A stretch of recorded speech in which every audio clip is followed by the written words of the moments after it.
The Swarovski crystal chandelier sparkled like captive stars in the Thornton mansion, nestled in the heart of Highland Park, Dallas, Texas. On this chilly autumn night, the haunting strains of the violin blended with the refined laughter of the elite as evening gowns and tuxedos glided past one another in a flawless dance. Outside, the manicured lawn reflected the glow of garden lights, while the hand-forged iron gate stood imposingly as a symbol of power and wealth. Everything exuded perfection, yet beneath that dazzling light, an invisible crack was waiting to reveal itself. James Thornton stood in the corner of the room, a glass of red wine swirling in his hand. The polished smile of the real estate tycoon concealed eyes weary from deals worth millions, as if those transactions had drained the life from him. Beside him, his fiancée, Caroline Hayes, shone in a form-fitting red gown, recounting a witty anecdote that drew laughter from the guests. Her sharp beauty, once the centerpiece of stage lights, was now a weapon in high society gatherings. But as her gaze swept the room, a flash of coldness flickered across her face, gone so quickly that no one noticed. Suddenly, the violin faltered. Dorothy Thornton James's mother entered the banquet hall, her silver hair disheveled, clad in a thin silk nightgown that made her starkly out of place amid the glamorous crowd. "Henry, where are you?" she called, her voice trembling, her eyes wild as she searched for the husband long gone. The room fell into an awkward silence. Caroline gripped her wineglass tightly, her forced smile cracking like crystal striking crystal. "She's at it again," she whispered to a nearby guest, her voice sweet but sharp as a blade. From the corner of the room, Emma Brooks, Dorothy's caregiver, quietly approached. Her eyes, calm yet filled with concern, followed the elderly woman. With a gentle grasp of her hand, Emma led Dorothy away, murmuring something that elicited a faint smile from her. James watched his mother go, a sense of unease creeping into his heart. The chandelier continued to sparkle, but beneath that opulent facade, a dark truth awaited exposure. The Thornton mansion remained resplendent, but in the days following the party, the atmosphere inside had shifted hue. Dallas sunlight streamed through towering windows, glinting off the walnut floors, yet it could not dispel the invisible chill in the hallways. James Thornton was constantly absent now at the construction site of a new development north of Dallas, now jetting off to Houston to sign contracts. He believed Caroline was caring for his mother in his stead, and he needed her to maintain the family's flawless image among Highland Park's elite. Caroline Hayes exploited that absence to the fullest. She appeared radiant at charity afternoon teas, posing for local magazines. But once the mansion doors closed, she became someone else. With Dorothy, she made no effort to hide her irritation. She deliberately rearranged the items in the old woman's room. The pendulum clock Henry had given on their wedding day was shoved into a closet corner. The beloved porcelain vase vanished from the vanity. When Dorothy searched in confusion, Caroline merely shrugged. "You must have misplaced it somewhere." She also neglected Dorothy's basic needs. The lunch the elderly woman loved, pumpkin soup with toasted bread, was replaced by a cold salad that Caroline dubbed healthy. When Dorothy tremulously said she was hungry, Caroline replied, "Eat a little less. It's better for you. Don't bother the chef." Dorothy sensed the coldness even as her memory grew increasingly foggy. She huddled in the corner of her room, hands clutching her dress, eyes lost. Only when Emma Brooks appeared could she breathe again. Emma was the invisible pillar of the household. She did not merely change diapers or administer medications on time.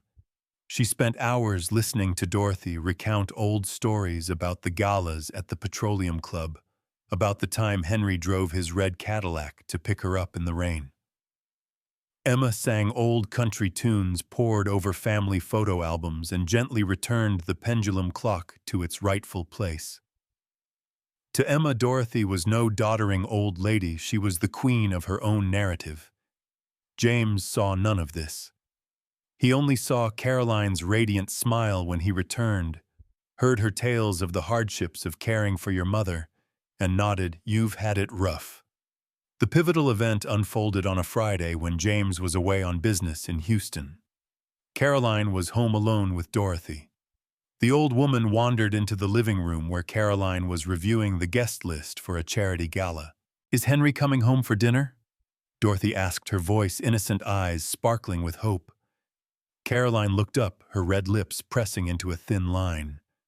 This was the first time she crossed the line of feigned patience. "Henry has been dead for 20 years, Mrs. Thornton," she said, her voice ice-cold without a shred of pretense. "You need to stop living in the past and let me work. Don't bother me anymore." Dorothy froze. She collapsed into an armchair, hands trembling, tears streaming down her wrinkled cheeks. A choked sob escaped, small, yet enough to tear through the silent space. Caroline merely glared at her, then turned back to her notebook, as if the old woman did not exist. Emma descended the stairs and witnessed it all. Her heart clenched. Without a word, she knelt beside Dorothy, gently taking her hand. "Come with me, Mrs. Thornton," Emma whispered. She led her out to the cake balcony to watch the Dallas sunset, where the sun blazed red like a promise. "Tell me about the time Henry took you to see the fireworks at the state fair," Emma said. Dorothy, though still shaking, began to smile. Beneath the dying light, the two figures, one frail and aged, one gentle and kind, formed a portrait in stark contrast to the cruelty that had just unfolded inside. This time, Emma's actions were more than consolation. They were living proof that true compassion required neither chandeliers nor evening gowns, and they would soon become the spark that forced James to confront the truth. James Thornton had never come home this early. The Houston trip ended ahead of schedule. A partner canceled at the last minute, and he caught an afternoon flight back to Dallas. He wanted to surprise Caroline, to personally bring her the bouquet of white roses she loved from the shop on Preston Road. But as the Bentley glided silently to a stop before the wrought iron gate, he sensed something wrong. The front door stood ajar, and from the hallway drifted a voice sharp as ice. In the living room, the chandelier still glittered, but the air hung heavy like the calm before a storm. Dorothy stood in the center of the Persian rug, trembling hands, clutching the shards of a baccarat crystal glass, the wedding gift Henry had given her decades ago. Caroline faced her hands on hips, her voice stripped of every trace of sweetness. "Useless old woman," Caroline shouted for the first time, revealing her true self in front of anyone. "You ruin everything I've built. You can't even hold on to a single glass." Dorothy shrank back, tears streaming. I'm sorry. I didn't mean to." Caroline sneered and turned away. "Stop crying. Just go somewhere else." James stood frozen in the doorway. The roses in his hand slipped to the floor, white petals scattering like the broken crystal. He had never seen Caroline like this, not the radiant woman in the red gown, not the perfect fiancée. Only a cold, calculating, heartless stranger remained. Emma appeared from the staircase like a saving grace. She knelt gently, gathering the shards, then took Dorothy's hand. "It's all right, Mrs. Thornton," she whispered, her voice warm as spring wind. "I know the story of this glass. You told me how Henry bought it in Paris, right?" Dorothy nodded weakly, still sobbing. Emma led her to the small music room where the family's old piano stood. She lifted the lid, placed Dorothy's fingers on the keys, and together they played a trembling, yet tender rendition of Moon River, the song Dorothy had sung on her wedding night. The notes rose fragile but soothing, dissolving the suffocating tension. James stood in the hallway, peering through the cracked door. He saw his mother smile, truly smile for the first time in years, a smile he had forgotten. And he saw Emma, not just a caregiver, but the one keeping the family's flame alive. That night, the confrontation erupted in the study. James closed the door, his voice low but cutting. "Explain yourself, Caroline. Why are you treating my mother like this?" Caroline sank into the leather armchair, arms crossed, still clinging to her haughty air. "I'm just maintaining order, James. She breaks things, bothers the staff, damages our image. I'm tired of cleaning up her messes every day." "You call that cleaning up?" James growled. "You called her useless." Caroline shrugged. "I was stressed. She's not normal. I do everything for you, for this family." James shook his head. He remembered coming home late to find his mother curled up in her room, remembered Caroline's always perfect excuses. He realized he had been blind. The next morning, Emma unwittingly revealed the truth when James asked after Dorothy. "Caroline does this whenever you're away," she said quietly, eyes lowered. "She hides her things, starves her, tells her she's a bother. I try to make up for it, but I'm not strong enough to fight her." James clenched his fists. He didn't blame Emma, he only felt ashamed for not seeing it sooner. That fateful evening, James watched silently from afar. In Dorothy's room, the bedside lamp cast a soft glow. Emma helped her slip back into the old emerald green cardigan, Henry's last birthday gift to her. "Do you remember?" Emma smiled.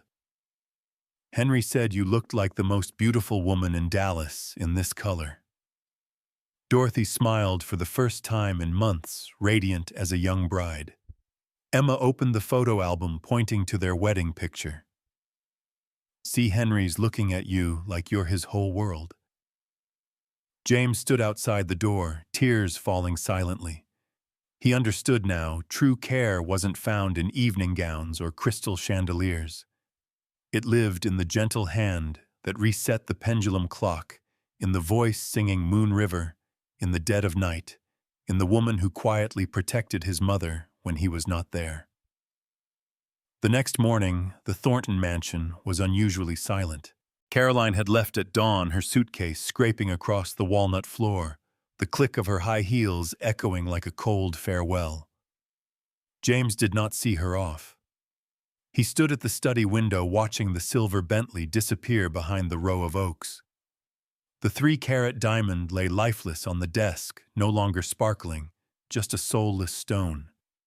He found Emma in the back garden, where she was helping Dorothy water the white roses, the very bushes Henry had planted for their 25th anniversary. Emma, James called, his voice hoarse from a sleepless night. "I need to speak with you." Emma set down the watering can and wiped her hands on her apron. Dorothy smiled innocently, unaware of the shift unfolding. "I've called off the engagement," James said, meeting her eyes. "I realized Caroline didn't love my mother, and maybe she never loved me. She only wanted the status, the spotlight, the chandelier." Emma nodded quietly. "I want to thank you." James continued, his voice trembling. "You protected my mother when I wasn't here. You're not just a caregiver, you're the reason this family still exists." He drew a deep breath. "Stay. Not as an employee. As family." Emma smiled, the first time James had seen her truly at ease. "I never wanted to leave," she whispered. That first afternoon without Caroline, the mansion felt suddenly peaceful. James canceled every meeting and sat with his mother in the music room. Emma opened the piano and played Tennessee Waltz, Dorothy's favorite from her youth. James rested a hand on his mother's shoulder, feeling a warmth he hadn't known in years.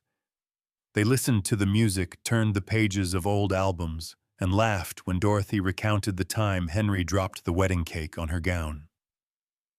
Under the Dallas sunset, 3 souls, a once-lost businessman An elderly woman reclaiming her memories and a quietly selfless woman sat together. No chandelier, no ball gowns, only piano notes, laughter, and love that asked for nothing. The Thornton mansion was no longer a lavish museum.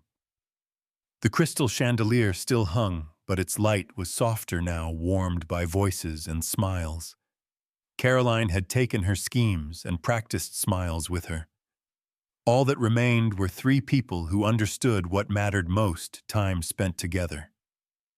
Emma became the embodiment of selflessness. She needed no gowns or titles. The gentle hand that reset the pendulum clock, the voice that sang Moon River in the stillness of night, was enough to keep Dorothy anchored in her most beautiful memories. James learned that life's true worth lay not in million-dollar contracts or Highland Park estates, but in sincere care, loyalty, and love shown through quiet acts. He was no longer the cold real estate tycoon.